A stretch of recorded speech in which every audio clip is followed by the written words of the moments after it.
Welcome to Good Morning Hospitality, your one-stop shop for the latest news, noteworthy trends, and thought-provoking discussions across the industry. From hotels and short-term rentals to all things travel and hospitality, you'll find each episode equips you with the information that you need to start your week. Join us on Good Morning Hospitality every Monday, wherever you get your podcasts.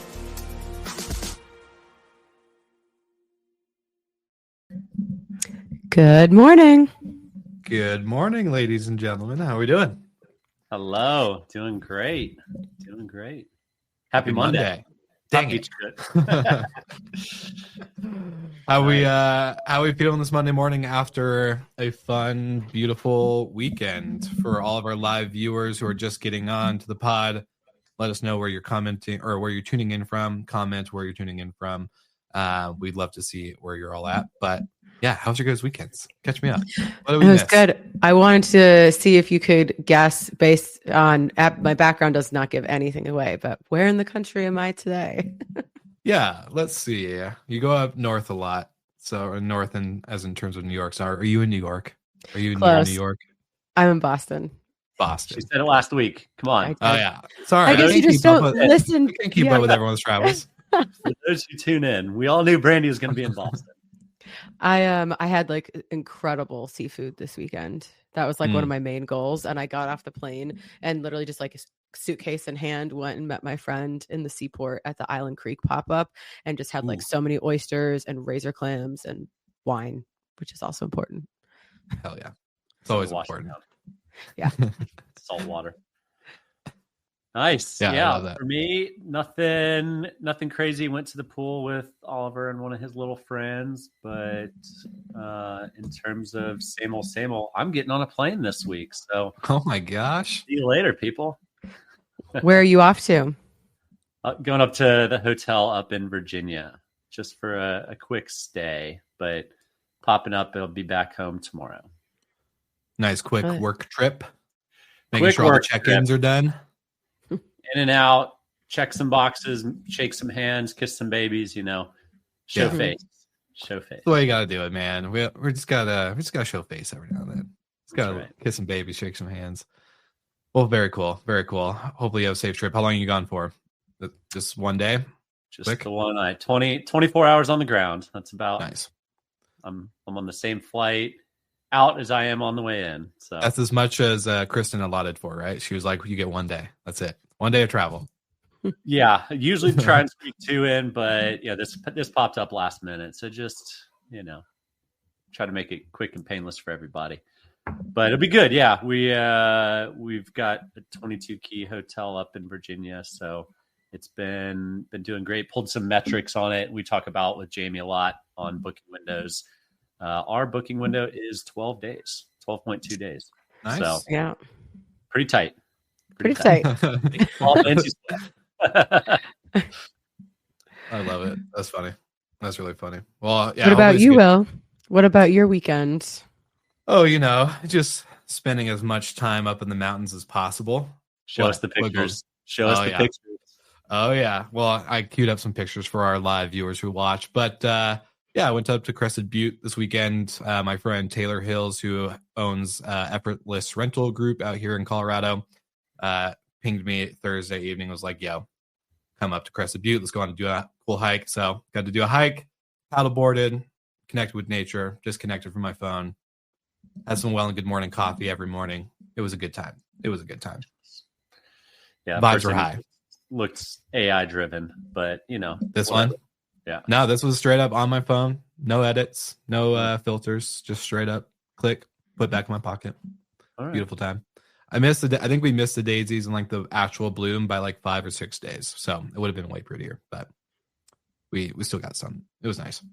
But we had, outside of a busy weekend for the three of us, we had a light news cycle, I would say. So yes, there's a lot of travel news, which there's going to be some stuff that we'll want to cover in the next coming weeks as more is developed. But the three of us saw this report last week come out on Friday from Skift Research called The State of Travel. And it's for all of 2025 as we are halfway through or a little over halfway through the year. And we decided hey, since there's a little bit of a light news cycle, we would love to cover our favorite slides and trends, or just pieces of information from this that we thought was insightful, or just something that we connected with. And it's almost a 250-page report. So it's like one of those bills that Congress passes. Huge. We didn't read it all. Well, I can confidently say I didn't read it all.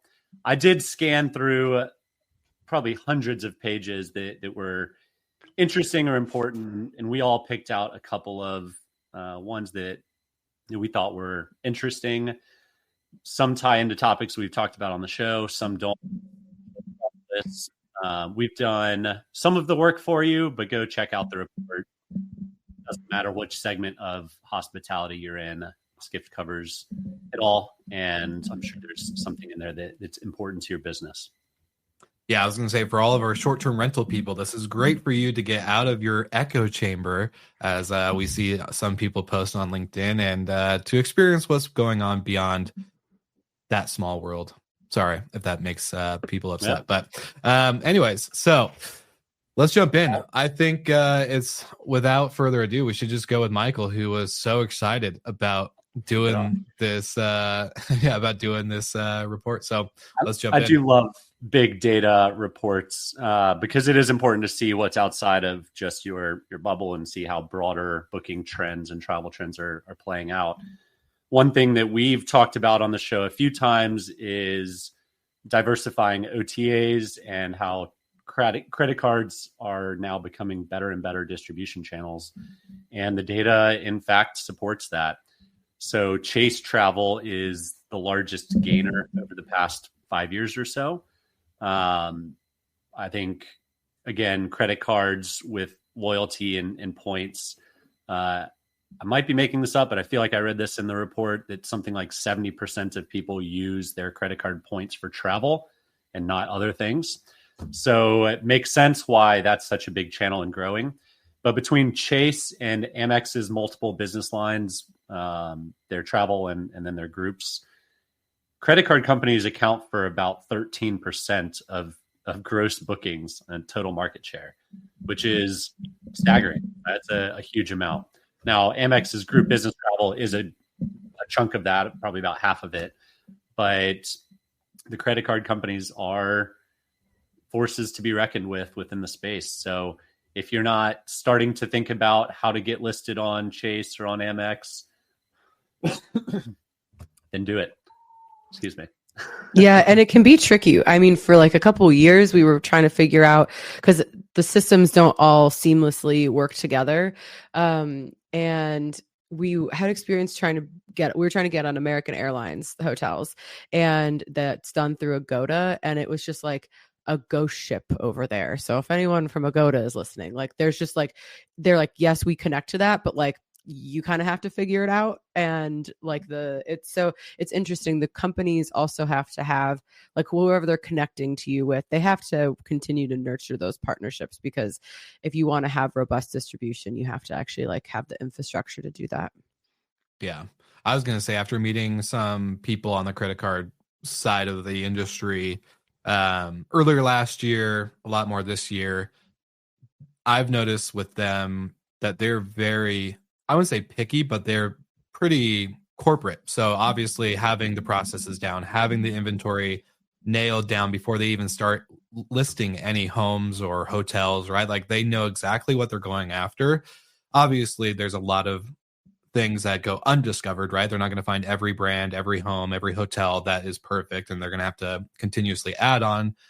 But they are very intentional, I would say. And they take their customers serious. The points and the usage of those points is life and death in almost some cases for their world. So it's pretty interesting to watch as it grows and scales. And you can almost throw Marriott Homes and Villas into this category, because it is a points-based transaction, and it is a channel that has continuously grown for lots of operators across the country. So I think the points-based systems, the loyalty-based systems from the credit cards, and then Marriott, and I'm sure we'll see it more and more from the other flags. It's just a matter of time for those reasons, Will, that you discussed. They probably haven't joined because or gotten involved in short-term rentals specifically because of the standards and complexities with their franchise owners. But Marriott's proven it can be done, just like kind of Amex and Chase are proving it on the card side. Definitely. Yeah, well, I don't know if anybody has been reading the like sagas across the internet about the Chase Sapphire Reserve fee increase to almost $800, and then Amex is going to outdo that later this year.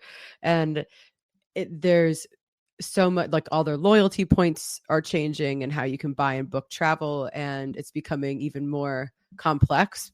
And it'll be interesting. I have the Chase Sapphire Reserve, and when I saw that, I was like, oh my God, like, am I really going to stay? But it's like, I have all these points, and if I can, if you actually use those cards, how they're designed, you can fully cover that charge. But they know they have a captive audience. So now they're doing the Netflix model. Things are going to get pricier. Right. Yeah. Well, let's be honest too. I feel like it's a lot to manage as an individual, right? If you're managing a corporate card with points and a personal card with points, if you don't do the way, Brandy, as you said, like points is meant to be done, I think of like Brian Kelly, the points guy, right? Like he's obviously mastered it, I'm sure. But just thinking of like how much upkeep that really is, it's a lot. It's a lot of work on the consumer. But then also I feel like points have lost their value. They have lost their reach in a lot of ways. So I would love to see points become more valuable over time, as obviously they're becoming such a huge channel. I would love to see, obviously they're not going to have the same value that they had a long time ago where you can get like a free room with a couple of weeks of travel or something like that. But it really does need to stretch further. I think what's the point of having 1 million points if you could barely use them on a weekend getaway with your family, right? So it's like, okay, I have 500,000 points or I have 1 million points, but my wife is upset because I can't use them for shit. So it's like, okay, you really need to have the points start counting for more. But that's just my one opinion. I think eventually the consumer will get to the point where they'll demand that they stop changing the point system and start adding some true extended value beyond the usage. But that's just Best of luck with that. Yeah, that's my Brandy rant of the day. Speaking of Brandy rants, Brandy, which topic did you go with? Yeah, so there was a slide about our favorite word, AI. We can't go an episode without saying it. Yeah, so it shows kind of how Eastern countries, specifically India and China, are like hugely bypassing Western countries in terms of their usage of AI for travel planning or their intent to use AI for travel planning. So both China and India, the responses from those countries said 77%, like very likely that we're going to be using AI, like that's part of our travel planning. And then the US was way last at 29%. And I thought this was interesting. And like, speaking of our echo chamber bubbles, because it feels like at least in the business side of travel, everybody's talking about AI and how it's going to be used. We see all these companies putting AI into products.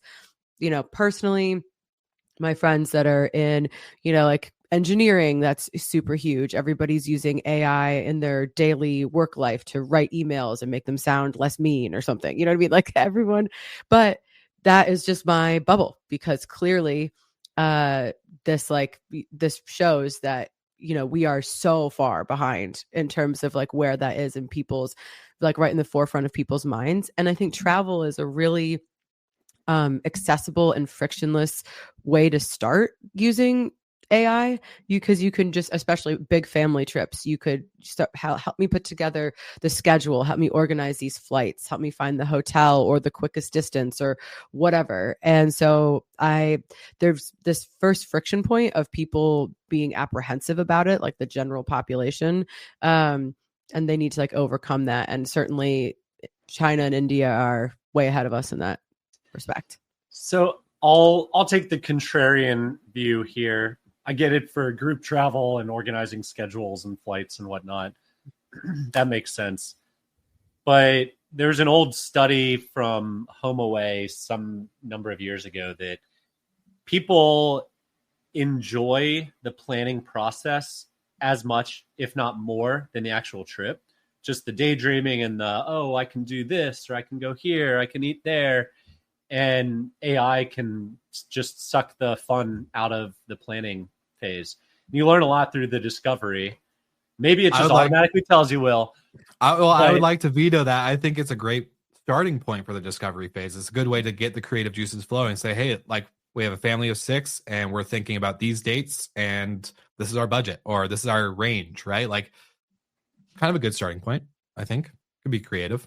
Have a good starting point, but there's a study or a statistic in this article as well that 80% of travelers begin their research on social media.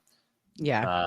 So yeah, I don't think you're gonna supplant social media as inspiration. Like AI's innately not inspirational.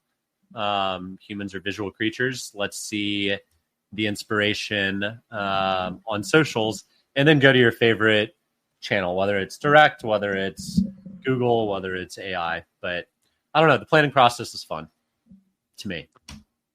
I know we've talked about it because Expedia put out that report a while ago. I know we've talked like multiple times about the planning process of a trip, but I think AI eventually will become more inspirational than social. But well, I think for me, what was interesting about this wasn't even like, are you currently using AI? It was like, what is the likelihood that you are going to use it? So it's more like it's at the forefront. It's clearly at the forefront of people's minds in Eastern countries, China and India specifically. So why is that? That'd be interesting to understand. Yeah, no, it's very interesting. Well, since we each kind of picked 2 topics, I would love to share one of mine. And I think it's something that I just have personally felt. And I think we all kind of leaned towards something that we saw that stood out to us in terms of our own favorite trends. And so I think my favorite slide was about, I think like slide number 39. Again, for any of the live viewers or listeners, there's a report link. Go ahead, download it. It's free. So shouldn't be much of an issue. But the travel cornerstone is emerging to the experiential economy. So the slide kind of showcases manufacturing creates, goods. So real life products. Service economy sells skills or services, obviously. And then the experiential economy is selling identity. And I think this is something we've seen throughout the year or years with the Taylor Swift effect. We talked about it last week about Bad Bunny. I've seen it with sports. People are traveling for their favorite sport team or even just new things that they haven't done. As you could look at trail running as a big sport. It's becoming really popular. I see all over my feed. So the experiential travel piece is super huge, and it's actually a big driving factor for the global growth of travel. So it just remains hopeful. And I think as the kind of reason why I picked this slide or picked, the experiential economy becoming such a big important thing in the travel industry is because I think in a world that's so divided recently in the last couple of years, it's just cool to see people get connected over stuff that they love. And that can bring so many different people, different cultures and different backgrounds and different everything and kind of bring them under a one roof where they can just enjoy being fans of their favorite or their whatever. So I think for me, that was my biggest one. I love it. Go touch dirt, people. Yep. Get outside. Disconnect from your phone. Go see your favorite show or sport or concert and artists and connect with the people around you. I see these Instagram. Yeah, seriously. I see these Instagram reels where these guys like wear like GoPros on their head or they got meta glasses or something. And it's like social anxiety is scared of this guy. And he's like talking to every stranger that walks by. He's like, oh, I love this shirt. Love the shoes. Like we need more of that in the world. We need more of that. Less being on your phone and commenting on the keyboard and commenting in real life.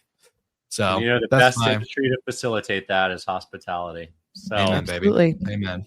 So that's my speech for the day. Don't over-engineer technology. You still want to put in the human touch to hospitality wherever you can. Plus, get creative. Like, really push the boundary of what your venue, your business can do in terms of experience. I think we've seen a lot. Obviously, budgets come into play, but you could do a lot with a little. So, yeah, that's my one thing. Will's been touching a lot of dirt lately, so I love it. And my next topic was family first travel. I've got kids, this relates to me. I would have been shocked if you guys selected this one. but young parents are leading the way in multi-generational travel. It's stated 58% of millennials and Gen Zs expected or were planning a vacation with multiple generations within their family, which is up from 31% of Gen X. So naturally, the younger generations want to or seeking out trips with more with families.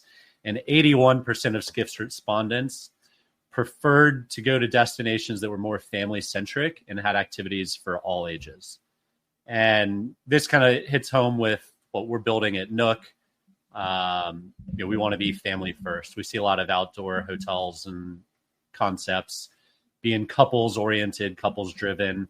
We don't see enough being family driven. And there's nothing better. My son is begging me to take him camping right now, but it's 100 degrees in Alabama and there's no way in hell I'm sleeping outside. Hard pass. Yeah. So I was like, wait till the fall, buddy. I'll take you in the fall. Come out to Colorado. I'll take you to guys to a couple good spots. There we go.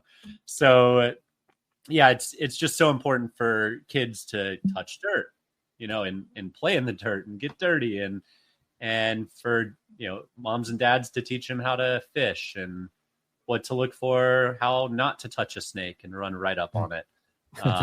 These are all experiences I've had in the past couple of weeks. So yeah, the family focus, it's wild. I love seeing the data proving kind of the thesis of what we're building at Nook. But it's important to consider when you're building your short-term rental house, your company, your hotels. Just think about the full family aspect of it.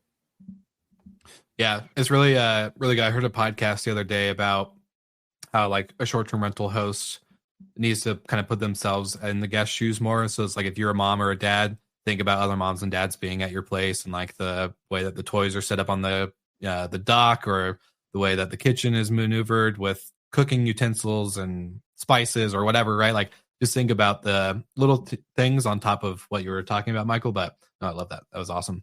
I'd love to see Seth and the Skift research team come up with a singles travel. It's like, what about singles? Come on. Yeah.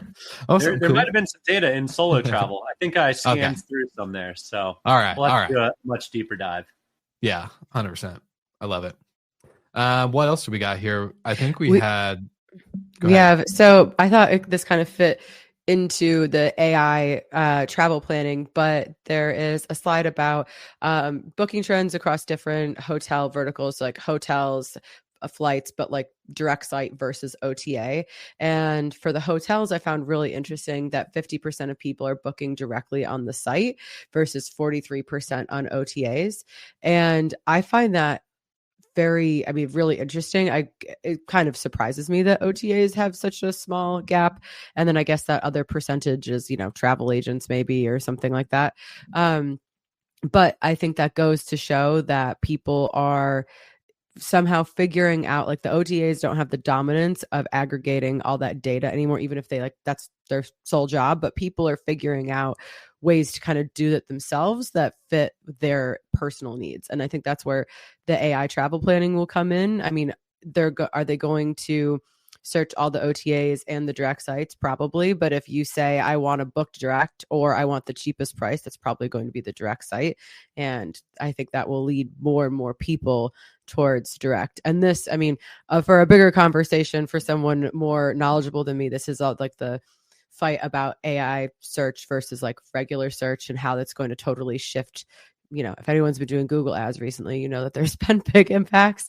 So it'll be interesting to see how all of us that have our own businesses might benefit from this new direct booking surge.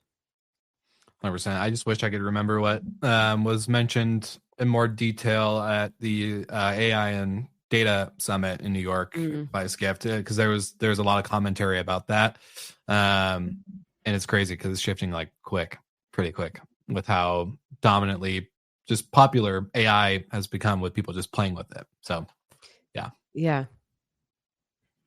And what about you, Will? What's your second favorite graph?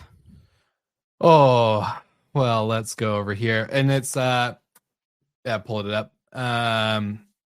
U.S. consumers remain eager to increase spending on travel. And I think it kind of, for me, just tied back into earlier, which is like live experiential travel. I think that is a big driver. I think as, Americans are looking at what they want to spend their money on, not what they have to spend their money on, we're all realizing we want to spend our money on more experiences, on more ways to get around and to get out from our screens. I think I personally do believe that is a big driver.